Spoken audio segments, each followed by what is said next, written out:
বউকে অফিসের বন্ধুর বাসায় কয়দিন রাখায় বউয়ের সাথে এমনভাবে কাজ করল, বউ মাফ চাওয়ার পরও ছাড়ে নাই। আপনার মাল আউট হয়ে যাবে গল্পটি শুনলে। পিঠে পড়া পানির ফোঁটা এখনও ঠান্ডা লাগছে, কিন্তু তার আঙুলের স্পর্শ যেন আগুন ছড়িয়েছে আমার ত্বকে। শ্বাস আটকে এসেছিল গলায়। বস দাঁড়িয়ে আছেন পেছনে, তার দেহের উষ্ণতা আমার চামড়ায় মিশে যাচ্ছে, আর আমি এক গাদা সংখ্যা আর গ্রাফের সামনে জমে বসে আছি। ভাবছি এই মুহূর্তে পালাতে পারলে কত ভালো হতো, কিন্তু পালাবার জায়গা? এই বাড়িই তো এখন তার। আর আমার স্বামী, সে তো মাইলখানেক দূরে, অফিসের জরুরি কাজের নাম করে আমার দিকে ফিরেও তাকায় না। এই যে পানির গ্লাসটা আবার উঠল আমার ঘাড়ের পাশ দিয়ে। পরের ফোঁটাটা কোথায় পড়বে? আমার নাম তানিয়া, বয়স ২৫। গ্রামের সেই বাড়ি যেখানে রোদে পুড়ে ধান কাটতাম, সেটা এখন শুধু স্বপ্ন। ৪ মাস আগে স্বামী রাহুলের ডাকে শহরে এসেছিলাম। ভেবেছিলাম সংসার শুরু হবে। রাহুলকে পেয়েছিলাম ঠিকই, কিন্তু সে যেন আমি নেই। ওর চোখে শুধু কাজের চাপ আর টাকার টেনশন।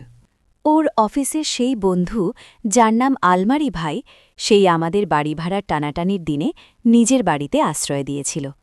মনে হচ্ছিল দেবদূত, কিন্তু দেবদূতদেরও কি এত ঘনিষ্ঠ হবার দরকার পড়ে?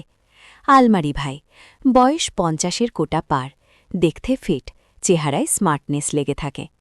প্রথম দিন থেকেই বললেন, তানিয়া, বস বলে ডেকো না, আমার নামই ডাক। কথায় কথায় সাহায্যের হাত বাড়াতেন। রাহুল যখন টাকার অভাবে হিমশিম খাচ্ছিল, তখন তিনিই আমাকে চাকরির প্রস্তাব দিলেন। মাসিক ২৫,০০০। গ্রামের মেয়ের জন্য সেটা আকাশছোঁয়া রকমের সুযোগ। রাহুলের চোখে তখন স্বস্তির আভাস দেখেছিলাম, যখন আলমারি ভাই বললেন, ওকে প্রশিক্ষণ দেব, তারপর আমার অফিসেই লাগাব। প্রশিক্ষণ শুরু হলো তার বাড়ির স্টাডি রুমে। প্রথম দিন শুধু মাউস ধরা, দ্বিতীয় দিন এক্সেল শিট। সেদিনই সেই ঘটনাটা। আমি মনোযোগ দিয়ে স্ক্রিনে তাকিয়ে ক্লিক করছি। তিনি দাঁড়িয়ে আছেন পাশে, পানি খাচ্ছেন। হঠাৎই কেমন যেন হাতটা কাঁপল তার। ঠান্ডা পানি ছিটকে এসে পড়ল আমার কাঁধে পিঠে।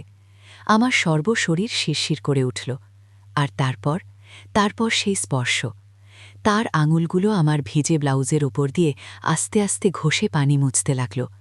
যতটা মোছার দরকার ছিল তার চেয়ে অনেক বেশি সময় ধরে। আমার গলা শুকিয়ে কাঠ হয়ে গেল। কিছু বলতে পারলাম না। চাকরি চাই তো, রাহুলের টেনশন কমবে, সহ্য করলাম।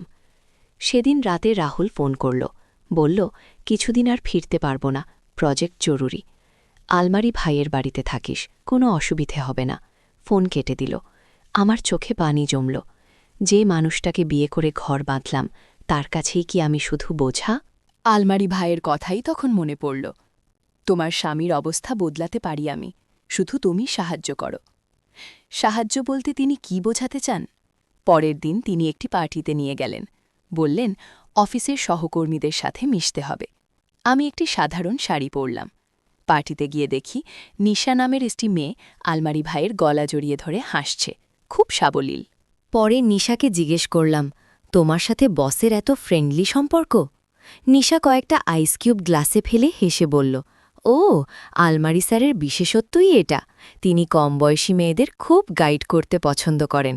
মনে রাখবে, এখানে কিছুই ফ্রি নয়, সব কিছুর একটা দাম আছে। তার কথায় আমার বুকটা থক করে উঠল। প্রশিক্ষণ চলতেই থাকল। আলমারি ভাইয়ের স্পর্শ দিন দিন যেন বেশি দরকারি হতে লাগল। কম্পিউটার শেখানোর সময় হাতটা আমার হাতের ওপর চলে আসে। দাঁড়ানোর সময় পিঠ টিপে দেন। প্রতিবারই আমি পাথরের মূর্তির মতো স্থির হয়ে যাই। বলতে ইচ্ছা করে, স্পর্শ করবেন না, কিন্তু কথা গলায় আটকে যায়। চাকরি, ২৫,০০০ টাকা, রাহুলের হাসি, এই ৩টে জিনিস আমার গলার ফাঁস হয়ে উঠছে। একদিন তিনি একটি প্যাকেট দিলেন। বললেন, অফিসের ইউনিফর্মের মতো ড্রেস, পরলে দেখতে অফিসিয়াল লাগবে। বাক্স খুলে দেখি একটি হাঁটুর অনেক উপরে শেষ হওয়া টাইট স্কার্ট এবং সিল্কের ব্লাউজ। আমার রক্ত তাজা হয়ে গেল। পরদিন আমি আমার পুরনো পরিষ্কার একটা সালোয়ার কামিজ পরে হাজির হলাম। তার মুখ দেখে বুঝলাম তিনি খুশি হননি, কিন্তু কিছু বললেন না। সেদিন সন্ধ্যায় তিনি ডাকলেন তার শয়নকক্ষে। বললেন, কিছু জরুরি ফাইল সাজাতে হবে। ঘরে গেলাম। ঘরটা খুব বেশি আলো করা নয়। তিনি বিছানার পাশে বসেছিলেন। আমাকে কাছে ডাকলেন, হাত বাড়িয়ে দিলেন একটি ফাইলের জন্য। আমি ফাইল দিতে এগোতেই তিনি হঠাৎ আমার হাতটা চেপে ধরে ফেললেন, শক্ত করে। আমার হাতের রক্ত চলাচল যেন বন্ধ হয়ে গেল। তানিয়া।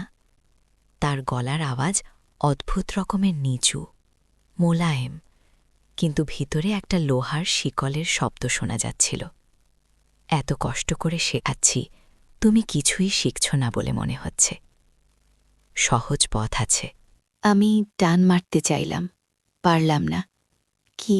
কি সহজ পথ? আমার কণ্ঠস্বর কাঁপছিল। তুমি জানো, রাহুল আজও ফেরেনি। সে আসবে কি না তাও ঠিক নয়। তুমি এখানে থাকবে, আমি দেখব। শুধু আমাকে একটু সহযোগিতা করতে হবে। তার চোখের দিকে তাকালাম। সেখানে কামনা আর কর্তৃত্বের একটা বিষাক্ত মিশ্রণ জ্বলছে। তিনি আমার হাতটা আরও টেনে নিলেন। তার শ্বাস আমার গালে লাগল। সহযোগিতা। কথাটা আমার কানের ভিতরে ঢুকে ফনা তুলে বসল। নিশার কথা মনে পড়ল। এখানে কিছুই ফ্রি নয়। হঠাৎ সেই গ্রামের বাড়ির ছবি মনে পড়ল। বাবা আমাকে বলতেন, মেয়ে, সম্মানটা কাপড়ের থানার মতো, একবার ময়লা হলে সহজে ধোয়া যায় না। আমার সম্মান? রাহুলের কাছে কি আমার কোনো মূল্য আছে, যে আমাকে এই বাঘের মুখে ফেলে রেখে মাইল দূরে চলে গেল? একটা অদ্ভুত শক্তি এলো শরীরে। আমি জোরে হাতটা ছিনিয়ে নিলাম, পেছনে 2 পা হটলাম। আলমারি স্যার। এবার আমার গলার স্বর শোনাতে লাগল নিজের কাছেই অচেনা, দৃঢ়। আপনার সাহায্যের জন্য ধন্যবাদ, কিন্তু আমার প্রশিক্ষণ এখানেই শেষ। আমি কাল সকালেই চলে যাব। তার মুখের হাসি মুছে গেল, চোখে এলো ধূসর রঙের রাগ। ভাবছ কোথায় যাবে? রাহুলের কাছে, যে তোকে নিয়ে টানাটানি করছে? তুই ভেবেছিস আমি টাকার অভাবে বাড়ি ভাড়া দিতে পারিনি? সেটা কি সত্যি ছিল? সব আমার প্ল্যান ছিল। রাহুলকেও কিছু টাকা দিয়েছি, যাতে সে দূরে থাকে। তুই এখন আমার হাতের মুঠোয়। মাথায় যেন বাজ পড়ল। রাহুল? সে জেনে শুনেই আমাকে ফাঁদে ফেলেছে। আমার নিজের স্বামী। পৃথিবীটা যেন হুট করে উল্টে গেল। চারদিক অন্ধকার দেখতে লাগল। পালাতে হবে, এখনই। আমি দৌড়ে ঘর থেকে বের হলাম, করিডোরে ছুটতে লাগলাম। পেছনে তার পায়ের শব্দ। তানিয়া, থাম। সিঁড়ি বেয়ে নিচে নামছি। লাইট সুইচ খুঁজে পাচ্ছি না। হঠাৎ পায়ের তলায় পিছলে আমি সিঁড়ি থেকে পড়ে গেলাম। একটু শব্দ হল না, শুধু অন্ধকার আর গোড়ালিতে তীক্ষ্ণ যন্ত্রণা। কিছুক্ষণ পর আলো জ্বলে উঠল। আলমারি ভাই দাঁড়িয়ে আছেন সিঁড়ির মাথায়। নিচে নামলেন না, শুধু বললেন, দেখলি, নিজের ক্ষতি নিজেই করলি। উঠে আয়, ডাক্তার দেখাব। আমি উঠে বসার চেষ্টা করলাম। পা চলছে না, চোখে জল আসছে, রাগে, অপমানে আর এক গভীর বিষণ্ণতায়। কিন্তু সেই সঙ্গে আসছে একটু শান্তিও, কারণ আমি না বলতে পেরেছি। ফাঁদে পড়েও লড়াই করেছি। তিনি নিচে নেমে এলেন। এবার তার চোখে রাগ নেই, একটা ক্লান্ত, নিষ্পেষিত দৃষ্টি। তিনি হাত বাড়ালেন সাহায্য করতে। আমি তার দিকে তাকালাম। এই মানুষটাই আমাকে আশ্রয় দিয়েছে। আবার এই মানুষটাই আমাকে ভেঙে চুরে নিতে চেয়েছে। আমি তার হাত ঠেলে দিলাম। দরকার নেই, আমি উঠব। ঘণ্টাখানেক পরে আমি আমার ঘরে শুয়ে আছি, পা ব্যান্ডেজ করা। আলমারি ভাইয়ের কাজের মেয়ে দরজার বাইরে উকি দিয়ে বলল, বাবু বলেছেন আপনি সুস্থ হয়ে উঠুন, তারপর কথা হবে। জানালা দিয়ে শহরের রাতের আলোগুলো দেখছি। রাহুলের ফোন নম্বরে আঙুল ঘুরছে। ডায়াল করব। যে আমাকে বিক্রি করে দিয়েছে, তার কাছে কি ফিরে যাওয়ার কোনো পথ আছে? না, নেই। কিন্তু যাই নেই, আমি এই বাড়িতে আর নেই। ফাঁদে পড়েও আমি নিজের সিদ্ধান্তটা নিয়েছি। প্রশ্ন হচ্ছে, পরের সিদ্ধান্তটা কি হবে? কোথায় যাব? শ্রোতারা, তানিয়ার গল্প এখানেই শেষ নয়। তার সামনে এখন 2টো পথ।